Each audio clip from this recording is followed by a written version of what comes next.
Muy buenas nuevamente, aquí con ustedes Keter Ramírez otra vez, y debo decirles y confesarles que, miren, predicar el evangelio es algo muy placentero, es algo que una vez que comienzas a hacerlo ya después no puedes parar de hacerlo, o sea, es algo que disfrutas, no es algo pesado, no es una carga pesada, y Jesús dijo que su yugo es fácil y es ligero, y realmente la predicación del evangelio es algo que tú disfrutas y de lo cual te llegas a enamorar una vez que comienzas a hacerlo poco a poco. Claro, es fácil para mí decirlo porque no estoy en un país en el cual hay persecución por predicar el evangelio. Yo entiendo a mis hermanos de la iglesia primitiva que los echaban en el coliseo con leones y todo lo demás, y bueno, por predicar el evangelio sufrían una muerte terrible. Y no es fácil en un contexto así. Claro, cuando vives en un país donde no se condena la predicación del evangelio, no es ilegal, es algo que realmente se disfruta muchísimo. O sea, no puedes parar de hacerlo. El Espíritu Santo toma control de ti y no puedes parar de hablar la palabra de Dios. Entonces yo te invito a que te ejercites en la predicación de la palabra para que veas que va a ser algo que después no vas a poder dejar de hacerlo y lo vas a disfrutar enormemente. Va a traer un gran placer a tu espíritu.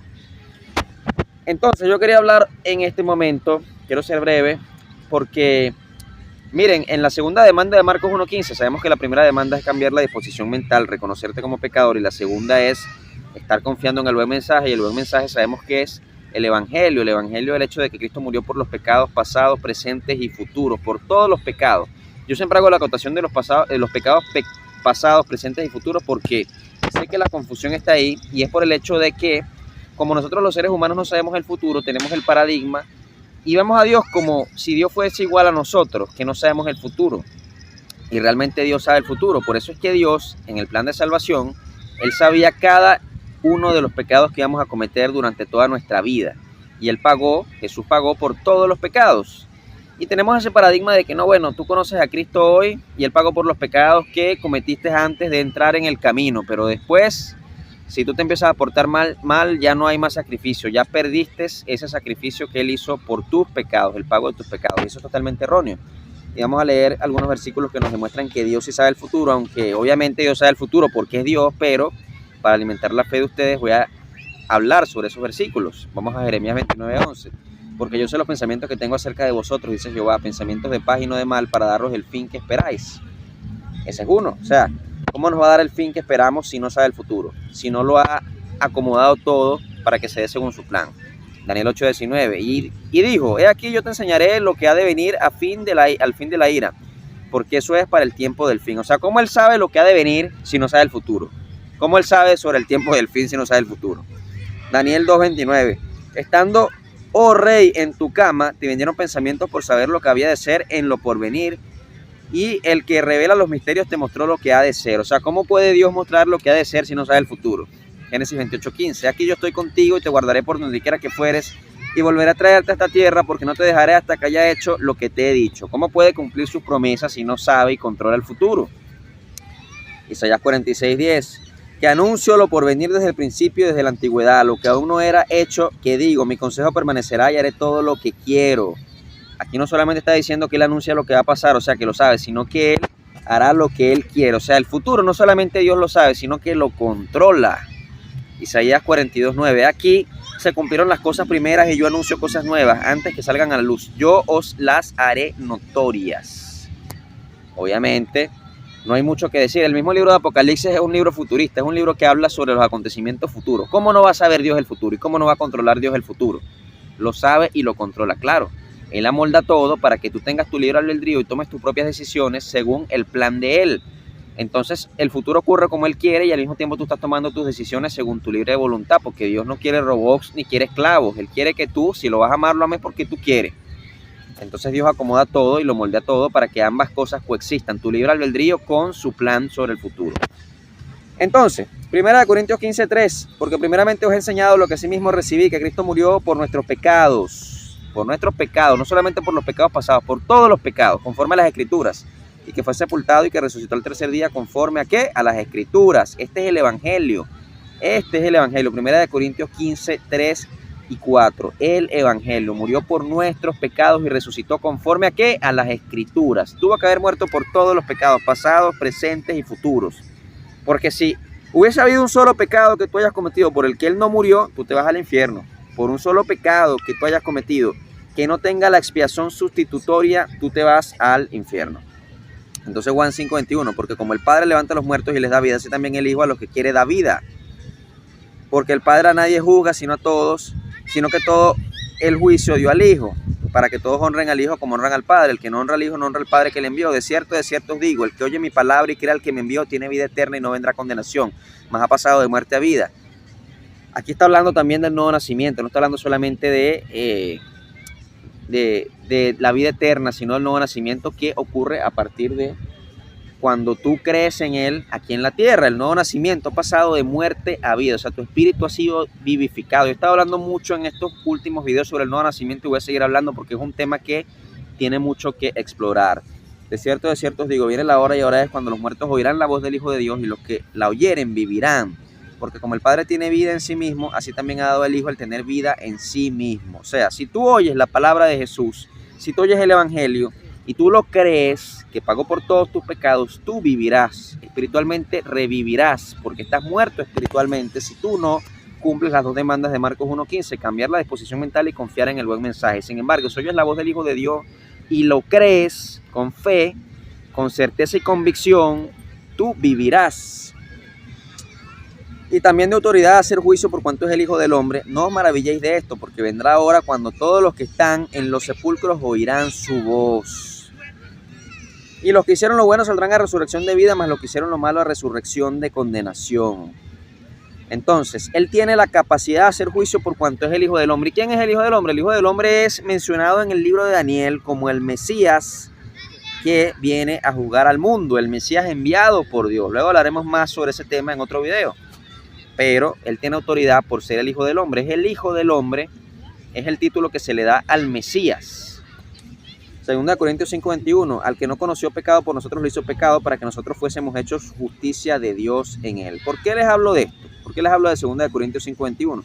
Porque aquí en el verso 29 de Juan 5 dice, y los que hicieron lo bueno saldrán a resurrección de vida, mas los que hicieron lo malo a resurrección de condenación. ¿Qué significa esto? ¿Acaso significa que Dios decide quién va a la vida eterna porque fue bueno y quién va al infierno porque fue malo? No. Si tú piensas eso, porque no estás entendiendo la doctrina de la sustitución. ¿Qué significa la sustitución? Lo acabo de leer ahorita. Al que no conoció pecado, por nosotros lo hizo pecado, para que nosotros fuésemos hechos justicia de Dios en Él. Miren, Jesús no solamente nunca pecó, sino que hacía buenas obras a cada momento, porque todas las obras que Jesús hacía eran buenas. Dice Juan 21:25, y hay también otras muchas cosas que hizo Jesús, las cuales si se escribieran una por una, pienso que ni aún en el mundo cabrían los libros que se habrían de escribir. Amén. O sea, a cada rato hacía obras buenas, obras de justicia Jesús, y nunca pecó. Entonces, al que no conoció pecado, por nosotros lo hizo pecado, para que nosotros fuésemos hechos justicia de Dios en Él. O sea, esa es la sustitución. No es solamente que Él cargó nuestros pecados y nuestra vida miserable y asquerosa en la cruz, sino que su vida perfecta pasa a nosotros. Esa es la doctrina de la sustitución. Entonces, si aquí en Juan 21:25 dice, y hay también otras muchas cosas que Jesús hizo, las cuales si se escribieran una por una, pienso que ni aún en el mundo cabrían los libros que se habrían de escribir. Amén. Si yo estoy siendo sustituido, si mi asquerosa y miserable vida que merece el infierno pasa a Él en la cruz y su vida perfecta pasa a mí, judicialmente hablando, en vez de decir aquí, y hay también otras muchas cosas que hizo Jesús, diría más bien en sustitución, obviamente, porque yo no soy digno ni de llegar a nada de Él. Dice, y hay también otras muchas cosas que hizo Kete Ramírez, las cuales si se escribieran una por una, pienso que ni aún en el mundo cabrían los libros que se habrían de escribir. Amén. O sea, todas las obras que Él hizo pasan a mí, judicialmente hablando. No porque yo haya hecho nada de lo que Él hizo, porque yo soy una basura al lado de Él, sino porque hay sustitución judicial. Y entonces todas las buenas cosas que Él hizo, que ni aún en el mundo cabrían si se escribieran en libros, pasan a mí, a mi cuenta judicial. Y ante Dios Padre es como que yo hubiese hecho todas las cosas que Jesús hizo, todas las obras de justicia que Jesús hizo, y es como que yo nunca hubiese pecado, así como Él nunca pecó. Y todos mis pecados miserables y asquerosos pasan a Él en la cruz. Esa es la sustitución. Entonces, por eso es que en Juan 5:21, en Juan 5, verso 29 dice, y los que hicieron lo bueno saldrán a resurrección de vida, mas los que hicieron lo malo a resurrección de condenación. ¿Por qué? Porque los que hicieron lo bueno no es porque lo hicieron realmente, sino porque la vida perfecta de Cristo pasa a ellos, y es como que ellos hubiesen hecho todas las cosas buenas que Cristo hizo. y todas las cosas malas que ellos hicieron pasan a Jesús en la cruz. En cambio, los que hicieron lo malo, resurrección de condenación. ¿Quiénes son esos? Los que no cumplieron con las 2 demandas de Marcos 1.15, estar cambiando la disposición mental y confiando en el buen mensaje. Como ellos no cumplieron las 2 demandas, no fueron salvos y la sustitución no se hizo efectiva en ellos. Por tanto, sus malas obras siguen y perseveran en sus vidas, judicialmente hablando, y pasan a resurrección ¿de qué? De condenación. Entonces, tan bueno es Jesús que vivió una vida perfecta y me la regaló a mí, la puso a mi cuenta. Esa es la doctrina de la sustitución y es real. Yo no hice nada de lo que Jesús hizo, pero pasa a mí y ante Dios Padre es como que yo hubiese hecho las cosas que Jesús hizo. Imagínate tú, yo no soy digno de eso, soy una basura y sin embargo tanto amor tiene Dios que me regaló su vida perfecta y mi vida de basura pasa a Él en la cruz solamente por cumplir esas 2 demandas, reconocerme como un pecador, cambiar la disposición mental, metanoia y confiar en el buen mensaje. Entonces, ¿qué dice 1 Pedro 3:18? Porque también Cristo padeció una sola vez por los pecados, el justo por los injustos, para llevarnos a Dios, siendo la verdad muerto en la carne, pero vivificado en espíritu. Padeció por los pecados, el justo por los injustos, el justo es Él y el injusto soy yo, para llevarme a Dios, siendo la verdad muerto en la carne, pero vivificado en el espíritu. Isaías 53:5, otro versículo sobre la sustitución. Mas Él herido fue por nuestras rebeliones, molido por nuestros pecados, el castigo de nuestra paz fue sobre Él y por su llaga fuimos nosotros curados. Mira, el que debió haber sido molido por pecado fui yo. El que debió haber sido castigado y perder la paz fui yo. Sin embargo, el que fue molido en mi lugar fue Él y el que perdió la paz fue Él. Todo el tormento que yo merecía cayó sobre Él en la cruz y por su llaga fui curado. Yo no debía haber sido curado, debía haber seguido enfermo y quemándome en el infierno, pero por su llaga fui curado. No solamente la salud física, sino la salud de mi espíritu. Restituyó, revivió. Tengo un espíritu sano y mi alma ha sido sanada porque tiene vida eterna. Esa es la doctrina de la sustitución. Entonces, ese es el evangelio. Ese es el verdadero evangelio, la sustitución. Si tú no entiendes la sustitución, no vas a entender esto y vas a pensar que tienes que perseverar en tus obras de justicia propia para ir al cielo, cuando eso no es así, porque ya Jesús hizo todas las obras de justicia propia. Eso quiere decir que si usted el día de hoy va a morir y antes de morir cumple con las 2 demandas de Marcos 1.15, así como el ladrón que murió en la cruz al lado de Jesús, cambia la disposición mental y confía en el buen mensaje y es salvo y no le da tiempo de hacer ninguna buena obra, no importa, porque las buenas obras de Jesús están en tu vida y tú vas a entrar al cielo como si hubieses vivido la vida de Cristo y vas a ser perfecto ante Dios y todos tus pecados pasan a Jesús en la cruz. Esa es la sustitución. Entiende la sustitución, entiende que Dios puede ver el futuro y cree el evangelio. Muchas bendiciones.